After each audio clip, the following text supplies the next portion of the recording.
Hello friends, welcome back to my channel. आज मैं आपको दशहरे की पौराणिक कथा सुनाऊंगी। एक बार महिषासुर नाम का एक असुर था, जिसे भैंस रूपी दानव भी कहते हैं। महिषासुर ने भगवान ब्रह्मा को प्रसन्न करने के लिए घोर तपस्या की और अमरता और शक्ति पाने की कामना की। भगवान ब्रह्मा को इस बात का थोड़ा अंदाजा तो था कि वो क्या मांगने वाला है।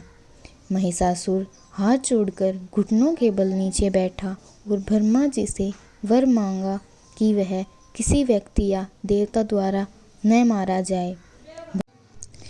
इसके बाद अत्याचारी का अहंकार और बढ़ने लगा।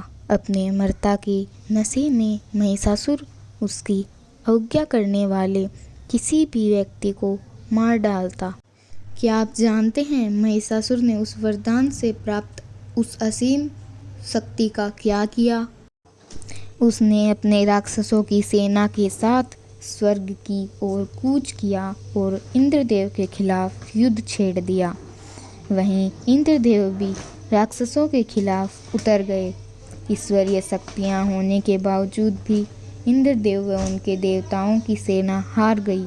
इंद्रदेव महिषासुर से युद्ध हार गए और उन्हें स्वर्ग की गद्दी को छोड़ना पड़ा। पहले पृथ्वी और अब स्वर्ग पर महिषासुर का अधिकार हो गया और अब कोई भी महिषासुर के खिलाफ जाने की हिम्मत नहीं करता। इसके बाद स्वर्ग के देवता त्रिदेव यानी भगवान ब्रह्मा, विष्णु और शिव की मदद लेने के लिए गए। महिषासुर से बदला लेने के लिए यह एक निर्णायक पल था। ब्रह्मांड में संतुलन बहाल करने के लिए त्रिदेव ने अपनी ऊर्जा का उपयोग 1000 भुजाओं वाली देवी दुर्गा, जो आदि शक्ति के अवतार हैं, उनको बनाने के लिए किया।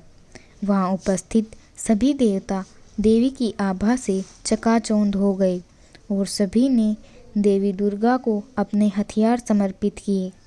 अब वे सिंह पर सवार होकर महिषासुर के राज्य की ओर चल पड़ी।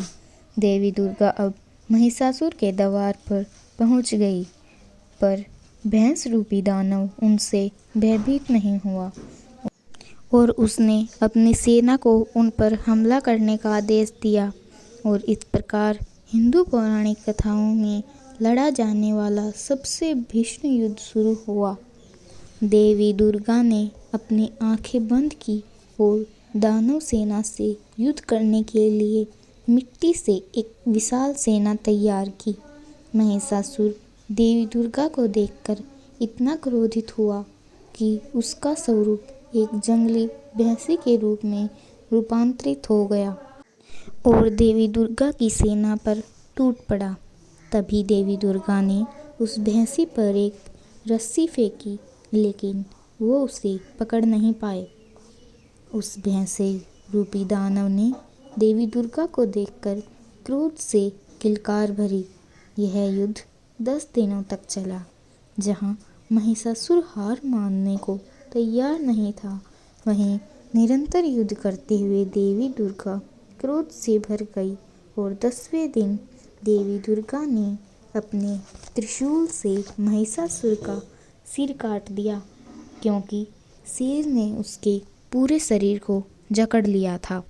इस तरह दुष्ट भैंसे रूपी दानव का अत्याचार समाप्त हुआ, क्योंकि देवी दुर्गा ने धर्म को बहाल किया, जिसे आमतौर पर विजयदशमी या दशहरे के रूप में जाना जाता है, जहां हम रावण पर भगवान राम की जीत का जश्न मनाते हैं। धन्यवाद।